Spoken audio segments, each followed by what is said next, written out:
Hey there. Hey, Joseph, how you doing? All good. How are you doing, Good. Eli? How you doing? Pretty good. Where in the world are you? I'm based in Singapore. Where are you at? Amazing. Milan, Italy. Beautiful, beautiful country, beautiful city. Yeah, no, I've been to Singapore. I have a good friend of that. It's amazing. So, is that where the company is, or are you just there kind of momentarily? No, we are fully remote, so we are wherever in the world we want to be, as long as there's internet access.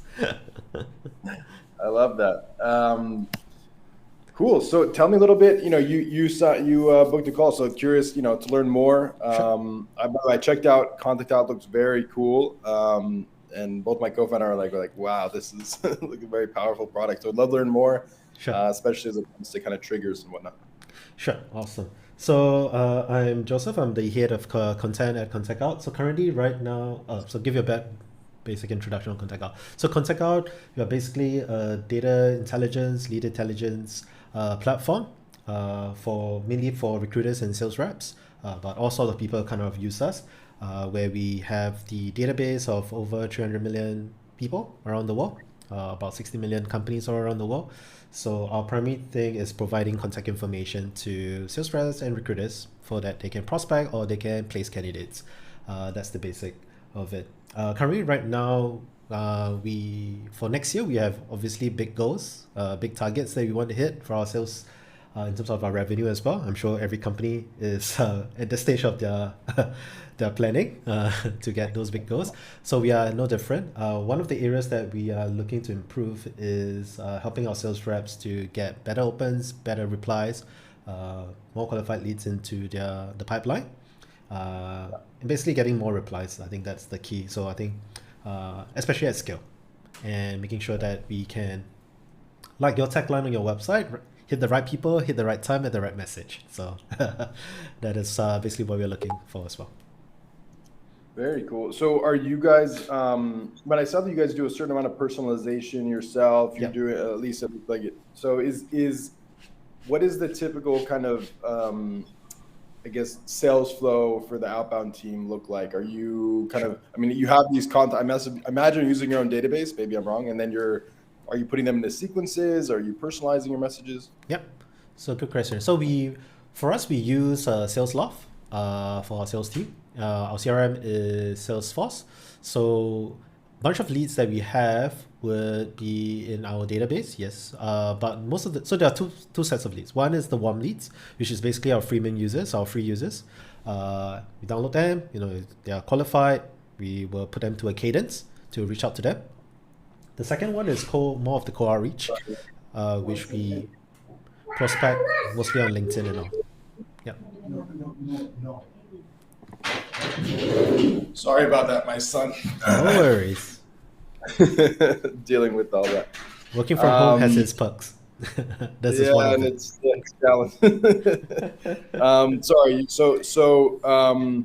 You were mentioning the tooling you guys were using in particular. Correct. Yeah. So we got Salesloft, which we use for our Yeah. outreach, and Salesforce is our CRM.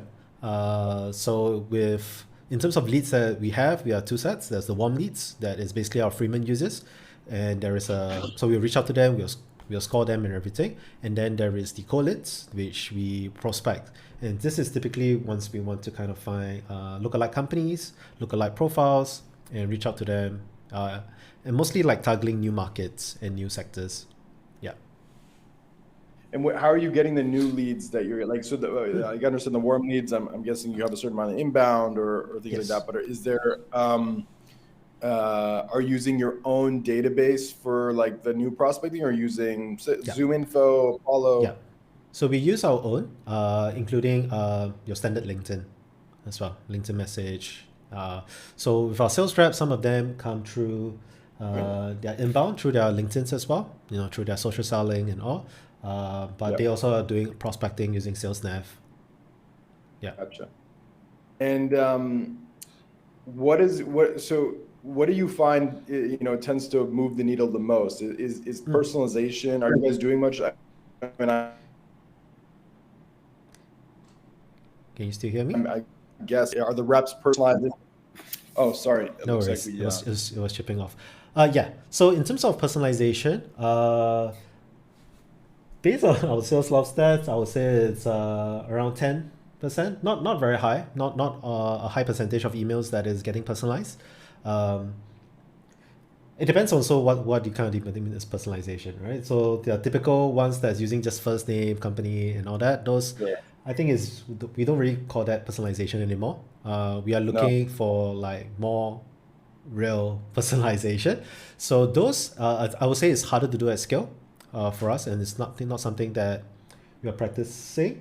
But for those that is made attempt to do that, we do see slightly improve. So I think for us next is thinking about how can we do that at scale, if that makes sense. Yeah, because we have a team here, so you want to kind of scale it out. Absolutely. No, absolutely. So, and what, like, thinking about triggers and thinking about timing, and I can give you a little background on kind of what we're doing at Reach, but Sure. have you identified for your ICP certain things that if you get it right, that like just perform better, right? Like certain timing things, events. I'll give an example. Like if they're hiring for a certain role and you reach out when they're doing that, like it tends to convert better. I don't know if you've identified any such signals. Yeah, for us is so in terms of our warm leads, obviously once they kind of download our product or sign up with us, is basically they are looking for contact information, right? So those are typically pretty good, and then we will look at what company they come from, and the tech stack and their company size and all that to kind of determine if there is a bigger team that we can look after. It's not just an individual user. For those core prospects, we're just looking for likewise lookalike audience. Typically, those that are hiring, we try. So I think we have different plays. Hard to pinpoint one that works the best. I would say the one that works the best is our warm leads for obvious reasons. Yeah. Yeah, of course. Yeah. Cool. And maybe just tell me for a second, like who is your ICP? Sure. Like who's the typical person you're reaching out to, and I guess are they? You mentioned hiring. Are these HR people? Are these recruiters? Okay. Yeah, mostly recruiters. So across all, we have recruiters from executive recruiters to agencies, sources, or your general TA people, your talent acquisition people, and the ideal ones are in America, in the North America side. This is where most of our customers, the better ones, the higher quality ones are from as well. Gotcha. Okay, fantastic. Thank you for that. Let me give you a little background on Reach. My co-founder and I, we founded Reach actually a couple years back, and really to help with personalization at scale, right? When we mean personalization, we're really like hyper personalization, faster research, because for us, as you're kind of touching on now, it's how do you combine quality with quantity, right? Yes. This is kind of the goal in outbound. And I think we did a really good job of sort of tackling kind of the personalization piece. However, I think we also realized that no matter how personalized or amazing your email copy is, if you don't reach out to people at the right time, it doesn't really matter. You know what I mean? Like if it's not a thing that's top of mind for them, if it's not relevant, the most beautiful, amazing personalized email in the world isn't going to change that. So that led us to really want to solve this kind of what we felt is a more core challenge, which is timing in sales, right? As we all know, kind of 95% of the people we're reaching out to are not in buying mode at any given time. Yep. And not every sector you can kind of identify things, but for a lot of reps, there actually are signals that we can look for that will help us understand, not 100% accurate, but for the most part, like if it's more relevant time to get in touch. And so what we've done with Reach is really focus on what we call Reach triggers. And these are monitoring signals, events, to determine, when we think timing would be better, in a way that would be very automated for a rep. Because if you as a rep, for example, have, 500 people that you need to be like prospecting, and every day you're trying to like go search for them and see if something relevant came up, like it's impossible, right? So what we've done is basically we've built a monitoring tool for all of your leads, basically. We monitor them across LinkedIn activity. So if they post something, comment, like, if their company is hiring for certain roles, if there are news articles about them, or if they change job position, we notify you, right? So it becomes this kind of push. So every day you get an email like, hey, here are the triggers we identified for you in the last 24 hours. And it becomes really helpful for a rep, because all of a sudden now I know, okay, here are the 15 people I should focus on today, right? And rather than having to think about the 1,000 or the 500, it's like, all right, here are the 15 where like a relevant event happened, and I can like, send them a personalized LinkedIn message or something like that. Yeah. So we view it as kind of a complement to, you're going to be using your sequences in SalesLoft, I'm sure. And like most sales teams, like you have your list, you put them in a sequence, you might do a little bit of personalization in the beginning, and then you kind of forget about them, unfortunately, because most people it's really hard, practically speaking, to like not forget about them. And so our goal is like, okay, put them in a sequence, that's fine. But then, let us monitor them, because in a month from now, that person who didn't respond to you all of a sudden might post something on LinkedIn and says, oh, whoa, I should get in touch with them. And that's when like, the things really start to connect. So that's what we built. And so it's really around timing relating to specific contacts, right? So it's like the who to contact and why. This is, I don't know if you guys are using any intent data currently, or our own intent data, I guess, like it's inbound probably. Yeah, it's mostly inbound.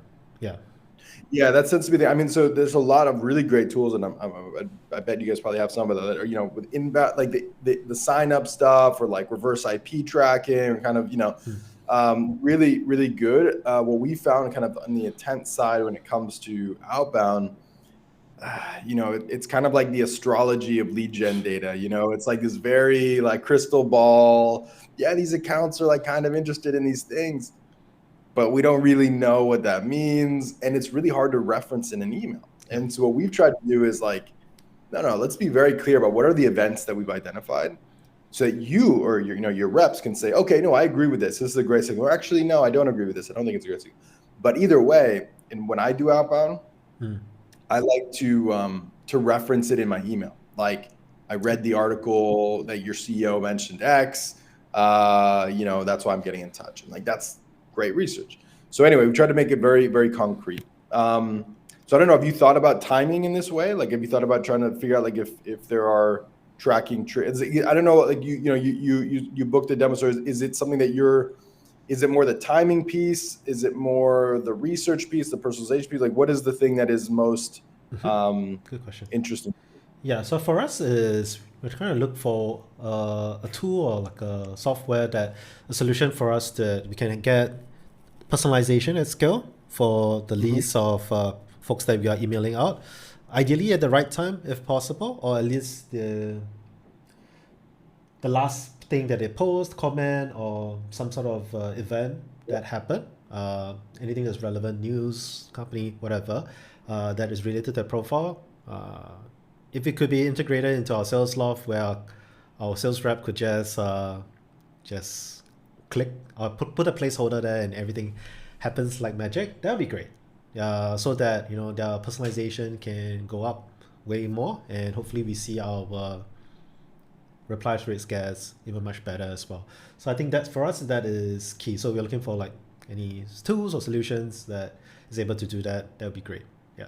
So it sounds like the personalization piece is kind of the main thing, and then of course, if you can combine it with good timing, that would be good. So yeah, with our kind of classic, reach tool, we actually do have that actually built into SalesLoft. If your reps wanted, is we have a Chrome extension.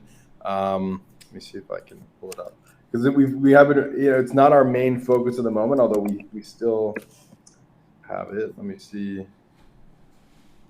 Log into my SalesLoft in a long time. Give me 1 second. Okay. But we do have a Chrome extension that what it does is fundamentally, like when you're looking at one of your contacts in SalesLoft, for example, it will go and grab a bunch of research about them from different places, Yep. and it will create an icebreaker for you based on some of that data, right? And then they can easily add that icebreaker to their email in SalesLoft and send it in the sequence, right? Yeah. So that is something that we have. Wait 1 sec. Okay, let's go. Good. Let's see.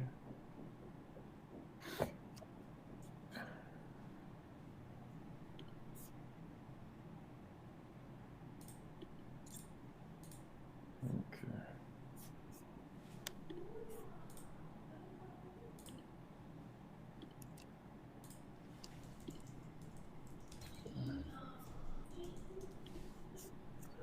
Sorry, give me 1 second, because I wasn't preparing to show this, because No I worries. usually talk about the What about do you usually triggers, talk but about? Got you.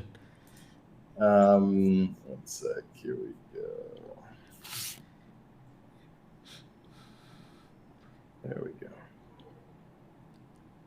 Okay. Yeah, let me share my screen. Good. So we do have. So we have, as I mentioned, right, like in SalesLoft, here, this would be more accurately like, let's say, personalization, right? You'd have your kind of, you have your templates, right? Like when you're in SalesLoft, I don't know what this is. Excuse me. Anyway, you have your templates, so most teams do, right? Like, and it's probably templates you're using for your sequences and whatnot. Yep. Typically speaking, you might have a manual step, right, on your first, maybe on your first email. That's when you're trying to encourage your reps to do a little more personalization, at least for the first email. You might do a little more research, something. And that's usually where they might have a little placeholder, right? It's like, okay, this is where you have to personalize, and the rest is already written for you. So we have a Chrome extension that allows your reps to stay within SalesLoft if they want. And basically, when you're on a contact view, they can use the Chrome extension and they'll get a bunch of research at their fingertips. So things from their company website, headcount growth, job experience, company overview. You get recommendations and LinkedIn LinkedIn activity and whatnot. So basically, Reach will then generate an icebreaker based on this information. And now you can choose, your reps could say, okay, actually, let's use this instead. Great. Great. I just copy this. And now I have my personal, right? So it becomes really fast, because what you have here is a ton of different research. And information about your prospects that if your reps had to go and look for every single person, they'd spend 30 minutes on each one, and it's not possible. So having this all at their fingertips really speeds things up, allows them to grab the thing they think is most relevant, generate an icebreaker, and simply, Reach kind of does all the work for you. So rather than 20, 30 minutes, in 30 seconds, you can basically personalize an email, add to it, and then you would, activate it. And you're, I think SalesLoft, just like Outreach and all them, like you have your tasks and you just move on to the next and the next and the next and the next. Yeah. So it sounds like for this is a manual 101. I have copy and paste for the personalization. Is there something that, I don't know, it's like, we do actually, yeah. Let me show here to change the. Yeah, so we do actually have a web app that is more scale, right? So this is where you'd like import leads, let's say from Salesforce, or however you're getting them, maybe from a CSV or whatever it is. Yeah. And that way you could import a list, like a couple hundred at a time. And Reach is doing the same thing, all the research for you. You have your icebreakers. And all you do here is basically, select the one you want, the one you want, you move on to the next one, select the next one, and you kind of run through them. It's a lot faster. I mean, all of them are generated for you, but reps sometimes like to do a little last check to make sure they like it. They might do a little tweaking. They can always edit something if they want, right? So I see. you can have more control, but you could also just accept it as is. And you just run through the list, but it's a lot faster. It's much more all right, I can do this in bulk. And then once you've made your selections, you would export the icebreakers and you export them to SalesLoft. Got you. And what happens is the message gets saved as a custom field under your contact. And that way you could use it as a variable, right? So then it's just like in SalesLoft, you'd have, let's say, reach message or something like that. And that would just get filled in with all of your selections, like in bulk. Yep, makes sense. Yeah, that's kind of what we are looking for. Yeah, that would be great. Yeah, is there any other features that I should know more? Of course, based on what I've looked on the website, it's that seems to stood up. But is there? You mentioned there's other features that you guys had. Maybe I was not thinking about. Yeah. Yeah. So the thing we've really been focusing on now, to be honest, is our trigger tool, and this is in a way what we think is a more maybe a more meaningful tool in a way, because what it's doing is, when you do personalization, and personalization is great. Believe me, this is our business for the last few years, and we genuinely believe and know the power of it. Like, it can definitely move the needle. But personalization, when you reach out to somebody at the right time and you know that it's relevant, is like the holy grail, right? Like, that's when things really open up and it's amazing. So what we've done is say, you might want to monitor 1,000 leads. Like, we've built a whole infrastructure for monitoring daily these leads, and we push these trigger notifications. These triggers are these events, right? So let's say we want a LinkedIn activity, job openings, job changes, news, and we're monitoring each content for relevance. And if it's relevant to you, to your rep, right, we will notify you. And so in this case, it's 37, and most people maybe get 15 or something. Yeah. It becomes a very manageable number, right? And so I see. It's a little bit changing the sales flow that we normally do. Rather than thinking, okay, I need to put 200 into a sequence today, it might be, all right, I'm gonna do 15 today, but every day I'm gonna do 15, and they're gonna be high quality, and it helps your reps really stay on track with their prospecting. And they can mention this content, right? It's like, oh, hey, saw you engage with this post about X. And soon we're going to be adding our icebreakers here too. So that's when we combine both products. And then we'll be pushing this straight to your CRM or to your SalesLoft, right? So this is like a middle step, but obviously we want this to live where your reps live. We don't want you to have to go someplace else. And so you'll get content, the actual trigger, what did they do, relevant keywords, and then we have an AI relevance score that says, okay, this is strongly relevant, this is weakly relevant, etc. And that way, not only will they be able to push this to a sequence if they want, but they could also just, take an icebreaker, send a personalized LinkedIn message, whatever they want to do. But this is really I'd say our direction going forward is much more around getting timing right, combined with personalization, because we genuinely believe that personalization with timing and relevance is amazing. And so this is what we've been rolling out more recently, and I would say where most of the excitement is at the moment. It sounds awesome. What does that workflow look like? Because obviously, if I'm looking at a spreadsheet, a CSV file, scary. Yeah, there's a lot of information, right? People get information overload. So yeah. Totally. No, you're 100% right. And this is, part of our goal in sort of releasing this early product. I'd say we're in a closed beta. We have paying customers, but everything is everyone knows this is early days. Gotcha. It was really focusing on the utility. Makes sense. the value of the triggers and everything. It was like, all right, like the rest, bells and whistles, all the fancy stuff will come second, right? Yeah. And what's been cool is because we've seen that, the value is certainly there. This is, for small teams, we actually found that like they're like not bothered by the spreadsheet for some reason. They're like they're used to working in Google Sheets. Obviously, bigger teams are like, no, I need this push to my CRM is either a task, or I need this push to my, like to my ERP, like SalesLoft or Outreach.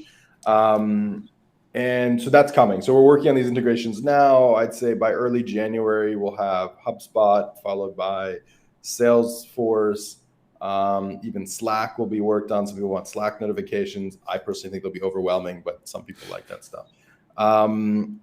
And then what it'll be is like ultimately, we want reach to be as invisible as possible. So it'll be working within your tool. Right now that we do have teams that are using this that are just, it is a little more manual, but for them, when it's, it's 15 job openings, sometimes it can be more if you're doing big companies and stuff like that. But, if it's a certain manageable number, it's enough for a rep to go there and say, cool, I'm going to spend, the next hour like prospecting these 15 people. Gotcha. The research is done for me because I know what I can reference in my message. And so it just becomes it's a lot faster and more quality, I would say. Gotcha. But yes, in the future, this will be pushed directly to your CRM as a task, basically. Gotcha. So for this, do you have customers or users, paid users who are already using it? And like, can you give me some sort of an idea in terms of the success that they have seen so far? Yeah, for sure. It's fairly early, but we have companies like Yugabyte, Groundswell, Name Tag. We have Contract Book is now just starting to use it. Like we have some pretty significant companies, which has been really cool. And they also would love, they're all waiting for the integrations for the most part. But the challenge for most of these teams, right? I think all of us across the board is that, reply rates are going down. Yeah. But, this can take what we've seen is sort of anecdotal at the moment, anything from 100 to 300% better, probably on reply rates, right? If you get people at the time. We have some, even from our own experience, where like, we have sequences that are going out that are trigger based that I think the highest we've gotten is a 20% reply rate, which was insane. Like that was like, That's we've good. never. That's very good. No, that was like I've never seen that in like my career. Yeah. And I would say on average though, maybe it's like 6%, something which is also amazing in my opinion. But there's no question when you take like a generic sequence, yeah, even if it's well segmented and even if it's personalized, you take one that's using triggers, like your trigger one always performs better. And so this is what we've definitely been seeing. Now, what it takes though is that every company is a little bit different on like what triggers are meaningful for you. So for some teams, like job openings are really great because, if you can identify that, I don't know, you're selling a technical product and they're hiring a bunch of engineers with certain skill set and coding language, or whatever, like that can be really a great reason to reach out, right? Yep. Other people, it's LinkedIn activity. Other people, it's, news and whatnot. So understanding what those triggers are that move the needle for you is kind of the first step, right?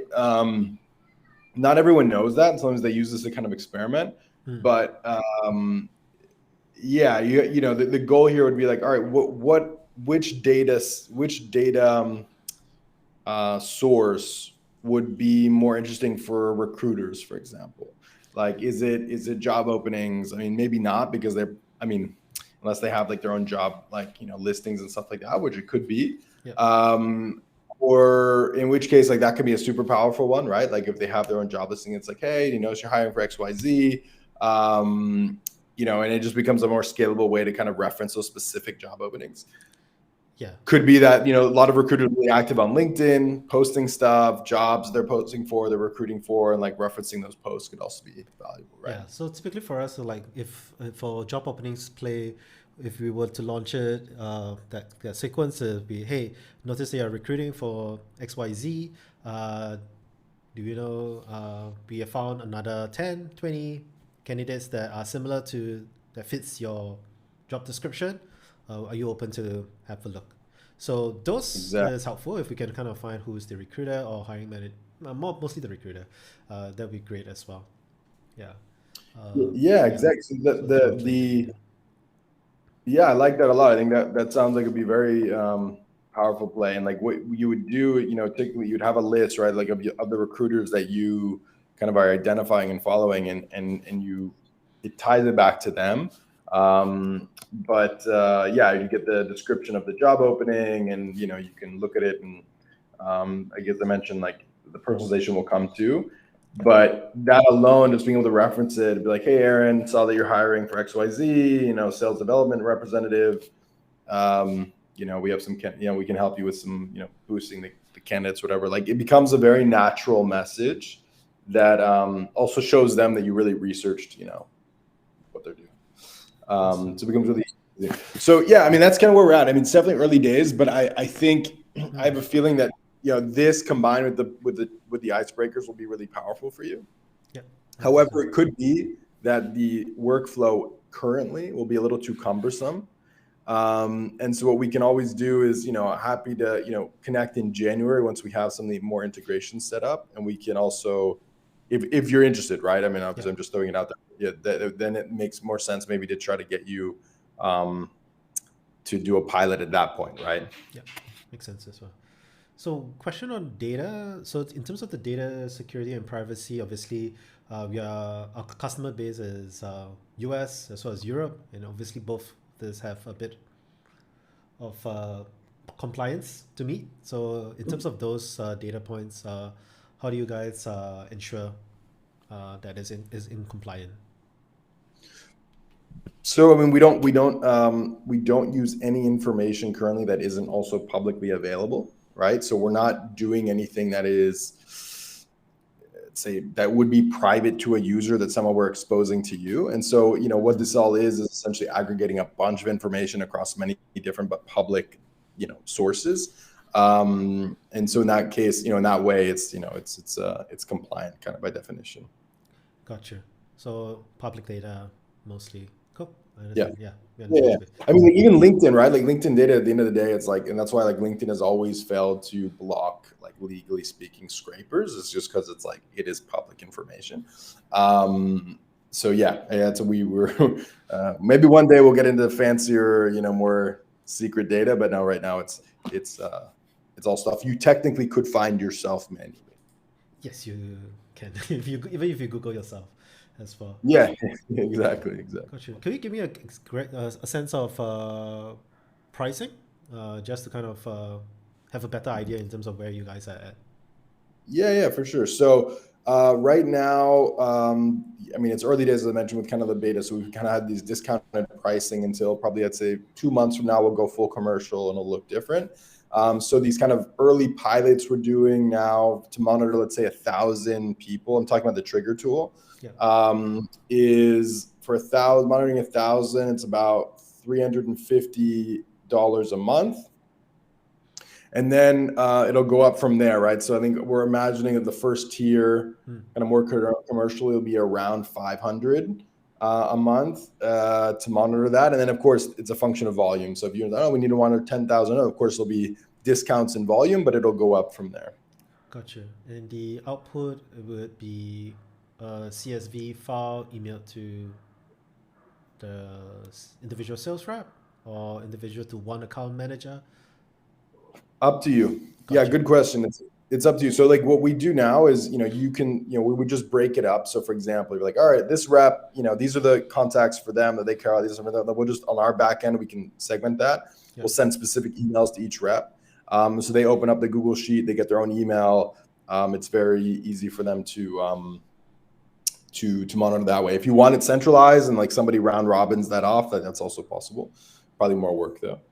I would say, yeah. So like if there is interest, I mean, even in this current phase with the Google Sheet, as I mentioned, we have kind of more discounted pricing and we're kind of grandfathering in our kind of users now for the next months. But up to you. Like I'm happy to engage now if you want to, test something out, especially for early January, as you guys probably get back into the swing of things, or we can wait till we have the integration. Yeah, I think we'll consider and look into it. Yeah, I think obviously on our side, we are looking for various vendors and kind of comparing and seeing what makes the best sense for us before we kind of make a decision. Of course. Sounds great. But let me make a note anyway to ping you at least when we have either Salesforce or SalesLoft integration set up. Yeah. Because I think it'll be a more fruitful, workflow. And then also once we add the icebreakers to the trigger tool as well, because that'll be a nice combination of the two. Awesome. So I'll make a note to do that. Awesome. I appreciate it, Joseph. Yeah, any other questions? Anything else I can answer for you? No, so I think the last one, for obviously for us, is change management or basically training for Yep. our reps. Because our rep is not like the central area. It's like it's again, our company is globally diverse. So how does that fit in? Do you guys provide training support? Is there tutorials? What type of like customer support do you help provide? Yeah, so we usually do an onboard training, kind of with new teams, and we'll kind of talk about workflow, some best practices, stuff to keep in mind, and then yeah, I mean we're kind of on call in a sense. So like if there is ever a need, our reps are kind of struggling with this, can you help us? Like we'll set up a training, like it's not an issue.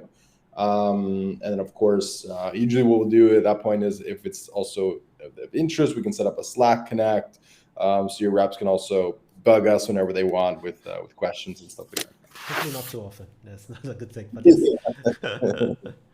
Awesome, cool. That's great. All right, All sounds right, great, man. I'll make a note and maybe we can reconnect in January. 100%. Awesome. Thank you so much. Have a great day. Bye Have a bye. great day. See ya. Bye.